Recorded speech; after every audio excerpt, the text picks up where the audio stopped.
to this radio station. This is Rachel and now we are in Como Uma Canggu. And you know, beside me, someone's very special, Chief Aoki. Okay, welcome to Bali. I saw your Instagram stories. You've been diving, you met the monkeys. Yep. Yeah. and for Balinese, we usually we run when we see the monkey. Okay. We run. You run away. Yeah. Why? Because they always biting in. They steal your phone.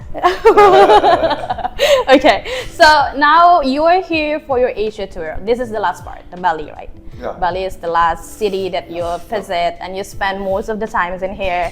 I saw how's the rest things in here? I'm glad to end it here. I'm glad to spend 4 days off here.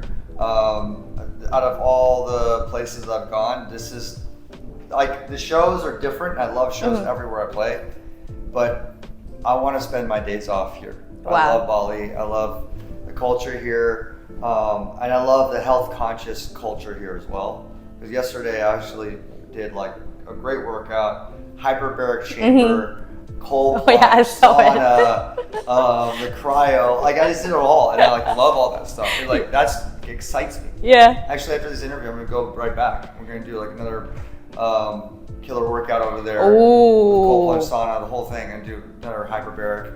Red light. I just love this kind of stuff. I think it recharges me. Yeah. And I tour so much. I need to. Because I tour consistently 200 plus shows a year. I need to make sure that my mindset is first of all an athlete mindset, which would then permeate through my whole body and make sure that I'm working at the top scale of what I can do. Yeah, and you're always working at night, and how the body is working also at night. Yeah. So it's amazing. You still keep your health and also your work balance. So we're talking about now here at Castro, you wearing the t-shirts. Yes, It's amazing. Yeah. So we're talking about it. I know there are different things between the first one, the Genesis, and the second one. Yeah. With this one, there are a lot of contemporary dance, Latins, and also many more. And how long have you been preparing for this album? I mean, it's only 1 year apart. Last year, right? The first one. Yeah. I mean, so Hero Quest 1 was written during COVID. Oh, okay. So actually, 2020 then. Yeah. So during COVID, I mean, I probably had over 100, maybe more ideas. Wow. In the studio, because when I work in the studio, I don't ever finish a song because I always have to change it. I always get to the meat of it. Yeah. Okay, this is the hook, this is the drop, this is a general idea. I like it. I'll come back to it. Okay. If I come back to it and I hate it, then I throw it away. You change it again. So I already know I have a high level of just throwaway rate, so that way I can just make a lot and then figure out which one works the best for me, and just do as many writing sessions as I can, so I can get more vocals and more ideas in. And so in Hero Quest 1, that was more, I was in the studio a lot alone. Usually I work a lot with a lot of different artists, a lot of different musicians. Yes.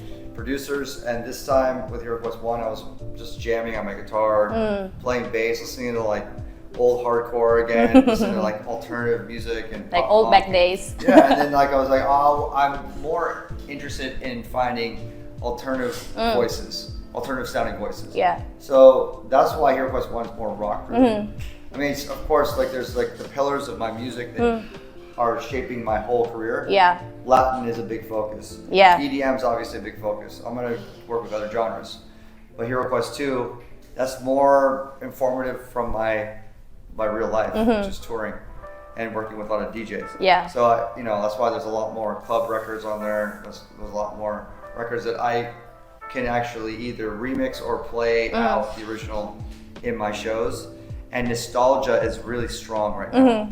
People love hearing, of course, 90s tracks. Yeah. They love hearing stuff that was 20 years old or more. And it's crazy because, when I did the hardstyle track of Kids, the MGMT sample, that doesn't seem like 20 years ago for me, but it is. It's almost 20 years. Yeah. So it's cool to bring those tracks back to life, but in a new sound. So I'm already working on the next crop of music. Oh, okay. And I don't think it's gonna be like Hero Quest 3. I was thinking to ask you about that one. Yeah, Actually. I mean the thing is, here's the thing. Hero Quest is now it's like its own life. Yeah. I call it an IP, intellectual property, because it's far more than just the music. Yes. I have the card game. I have the cards, the trading cards. Yeah, the trading cards. Yeah, that's coming out. The first Hero Quest that's coming out next year. I have the book. I wrote a 260-page graphic novel on the story of Hero and Hero Quest, and I'm already writing the second book already. So the first book hasn't even finished yet. So I'm like, it's a graphic novel with incredible comic slides and the whole Hero Quest that's very anime inspired, which is what I love. Yeah. So I love building story and building worlds. Yeah, So, we can feel it actually from the word cast. It's like adventures. Yes. What you reminds of adventures and something hero, and this is the hero's adventures. Yeah. So that's why Hero Quest 1 and 2 is going to be a continuation, and I'm still going to continue that story. But I'm always going to change things up in the mix of my storytelling, because I don't want it to be too predictable. Yeah. Like, there will be a Hero Quest 3, but it might look different. Okay. to other people. And I might break it up. You know, I might break it up into like what I call factions. So the Hero Quest world, there are 10 factions that I've introduced in each faction. It's like, they all look like, they're like a world of characters, like whether it's aliens, goblins, fairies, amphibians, giants. Like a different world. universe then. Yeah, it's like Hero, he teleports in 400 years in the future to save the world. That's a good story. And when he teleports, he realizes that there's 10 factions guarding these rings. Ooh.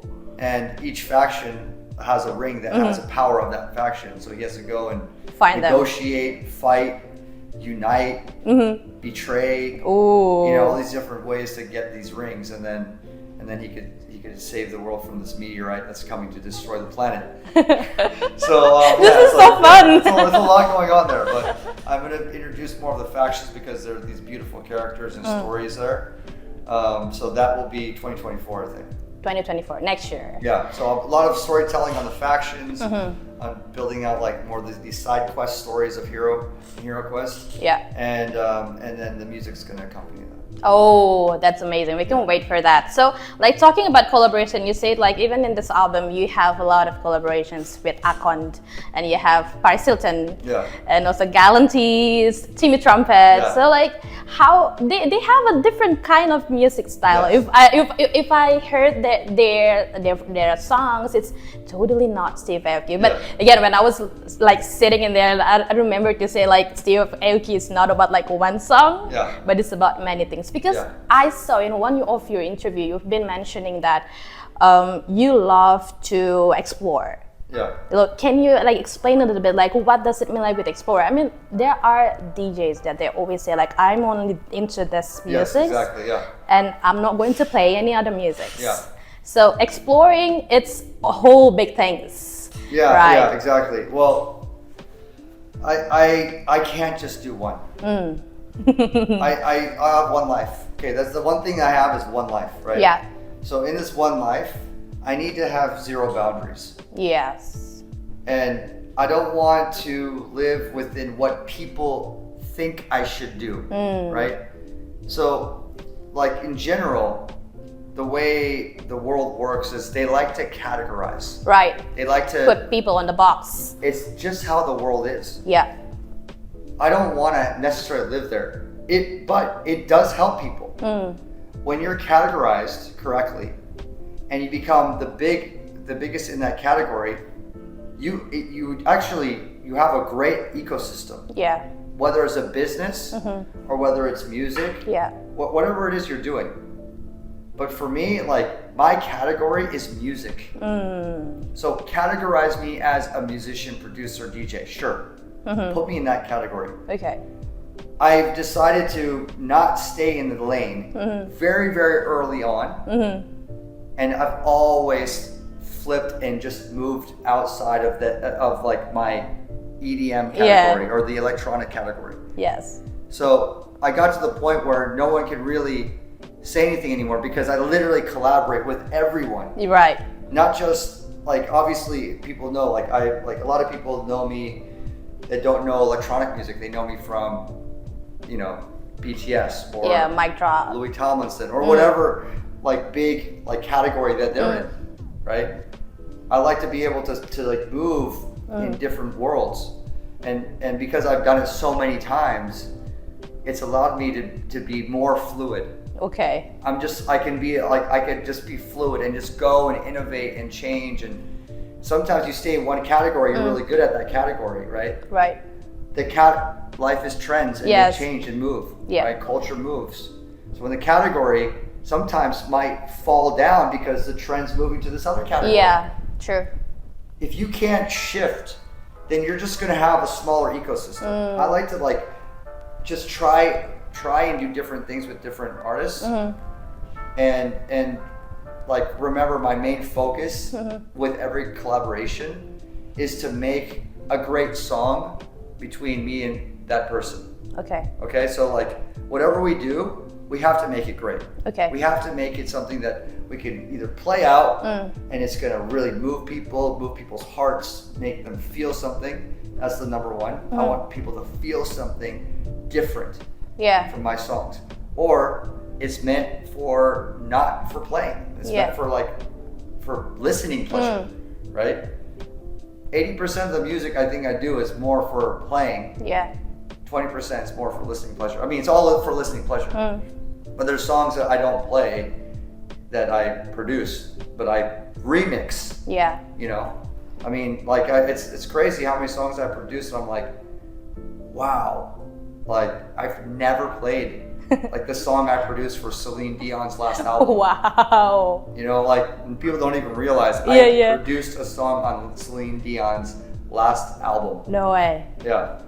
And, wow. Yeah, it's a great song, and she cusses on the song. Wow. Because I brought her the songwriter that wrote to that song, and he cussed and she followed. So yeah, I mean that's just like an interesting story, but maybe there's a clean version.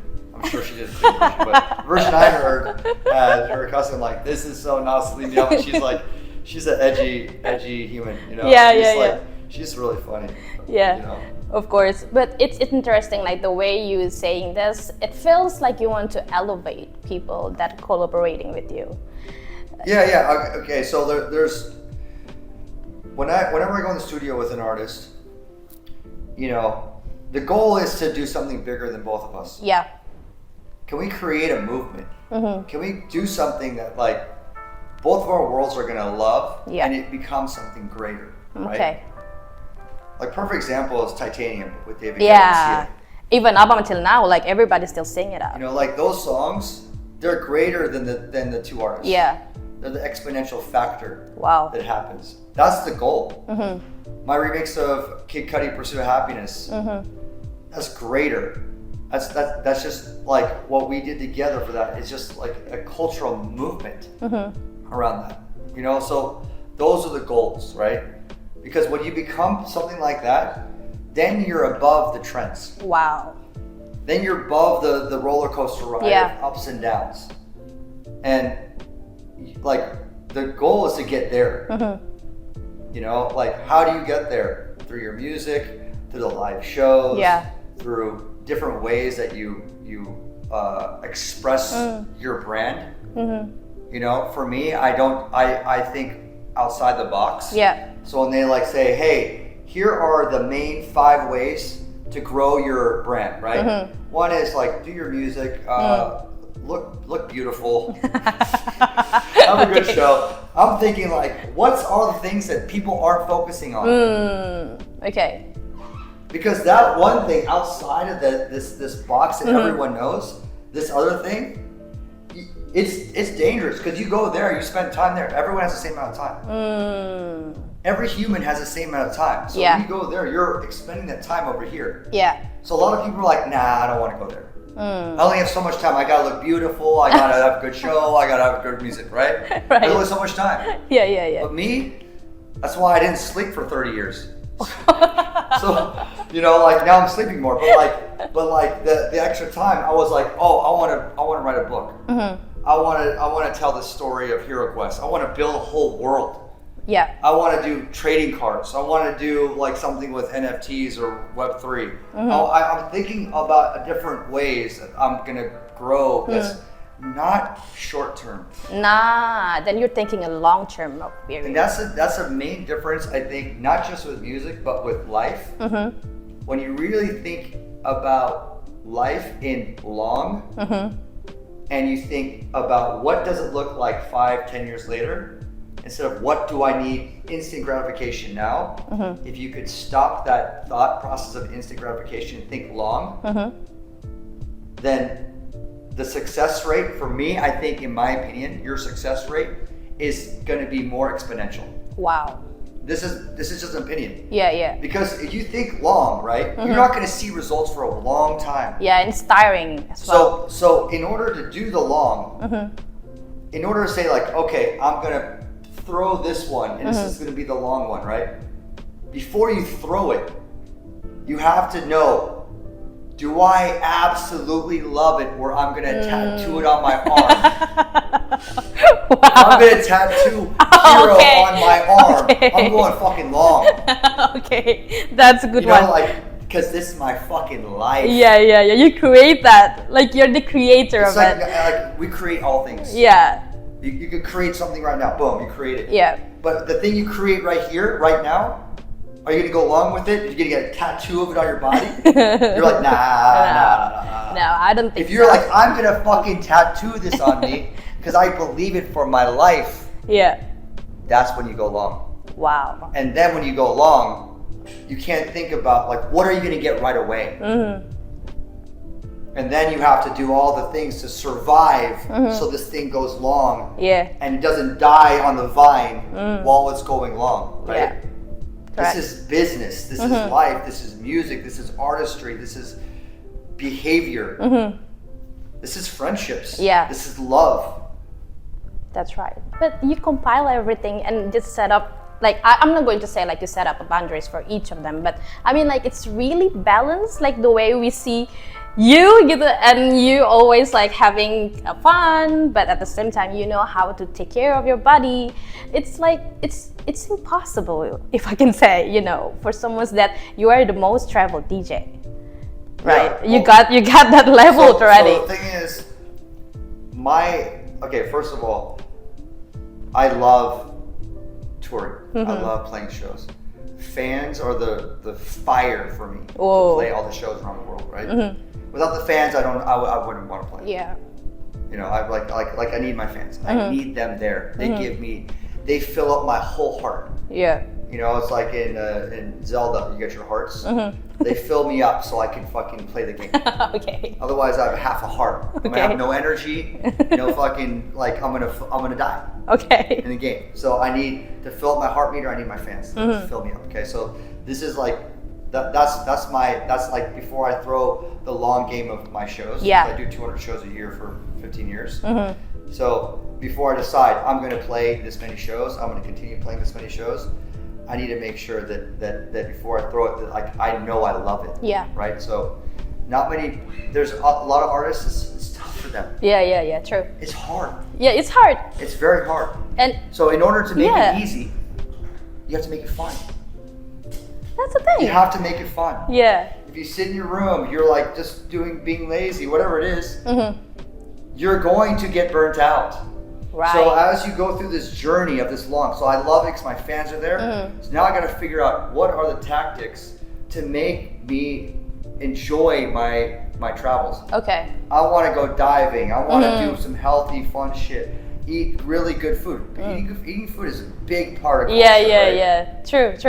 When you travel Japan, you travel somewhere, you think about the culture. Of course. Food is going to be top. Sushi will be there. Yeah, like think about like the top 5 things of why you travel and what you remember. Food is up there. Yeah, of course. Number one. Like, to eat the food, to hang with the people, to listen to the cultures and music, to you know, like experience what they're doing that you've never seen or experienced before. These are all things that make it fun. Yeah. And they enrich your life and your creative process as well. Yeah. For me, it's all one and the same. Being an artist, being a creative person, producer, a creator, whatever I'm doing, it's all one and the same. As I live life, it's going to always fuel or inspire or collaborate with my creative process. Wow. So like finding your passions and something that you love to do. It's one of the things that actually fuel you. And also, like, let's say you work a shit job, right? Your job, you're just like, I don't really like this job, but I have to pay the bills. That's the reality now. That's reality, right? So you like, I mean, I'm lucky because my job is, the shit part is like the jet lag and the flying and all that shit, right? So like, that's tough. That's like not easy to learn how to sleep upright. Yeah. If you can't sleep upright, you're gonna have a hard time. Okay? Of course. Like you have to love sleeping in a chair. That's part of what a DJ is. Like you can't sleep in a chair, you're not gonna survive. Yeah. So there's certain things like that you have to figure out. But just like you know, if you're working a shit job, you got to figure out like through this thing, I gotta make this environment healthy, positive, optimistic. Yeah. I'm already here. Let's make it fun. Yeah. Find your crew. Find your friend group in there. Do fun little games. Yeah. You know, like okay, I have to do this. This is what I have to do to make the money for the company. All right, when I'm not, I gotta hang out with Sally. I gotta hang out with Betsy and Okay. we're gonna play a fun game and then like we come back and we're gonna do that. You gotta find that crew. Yeah. You gotta search it out. It's not gonna come to you. Yeah. You have to do the initiation. That's the other thing that I could share is that most people don't do the initiation. Yeah. Most people don't activate. Yeah. They wait for something to happen to them. True. When you wait for something to happen to you, it's like you're just gonna get angry. Yeah. Because, You have to initiate yourself. You have to do it yourself, and then you activate others and you inspire others, and then you'll find happiness along the road of things that might not be too happy. Wow, it's amazing talking to you about this. And like let's get back to the music. I mean, like I've learned so much from you today actually. So now we're talking again about music. As musicians, I know you began with like playing guitar with rock genre, right? Yeah. And now you are one of the legends in dance music. That's another different story, right? So like, have you ever imagined when you begin those days? Like I'm playing rock, nobody even know what I'm saying because it's screaming, right? It's screaming. And now I'm in the dance music, like legends, I could say. Yeah, I think. See, I didn't think about it like this, but now looking back, it makes me see if there's an unconscious drive in innovation here. Because when I was playing in bands, I was playing in front of crowds of maybe the top would be maybe 50 people. Okay. But generally the average was about 15. Okay. And that was every show.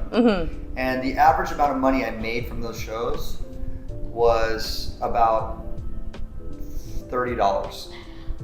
Wow. And then you divide that with For four five members. So it's only like almost at 6.5. Maybe. yeah. So but the thing is, before we divide it, we have to pay for gas. Okay. Okay. So maybe it's only 20 then you get. Yeah. So and then I did 14 different U.S. tours by the time I was 21. Okay. And we always came back with zero because we had to live and eat. We had to, and we never slept in a hotel, not once. Okay. So we always slept in the van or in the friends' houses. Yeah. A fan. Hey, it's the last song, but if anyone can loan us the couch? Like, can we sleep on your couch? I'm not kidding. Really? Yeah, and then they'll be like, oh yeah, you come stay with me. Oh, okay. That's just how it works. Yeah. Like, sweet. So can we use your shower too? Yeah. Oh yeah, no problem. Yeah, so, it was a different world, and I think I loved it. trust me, I did 14 tours. Like, Yeah. I loved it. 21 years old and you already did like 14. I loved playing. Yeah. I loved it. It Yeah. wasn't about money, clearly. Yeah, yeah, And yeah. it was not about like luxury. Mm-hmm. Okay, I didn't give a shit about this. I just wanted to fucking play music. Yeah. I wanted to make music. I wanted to put out records, and I wanted to play it.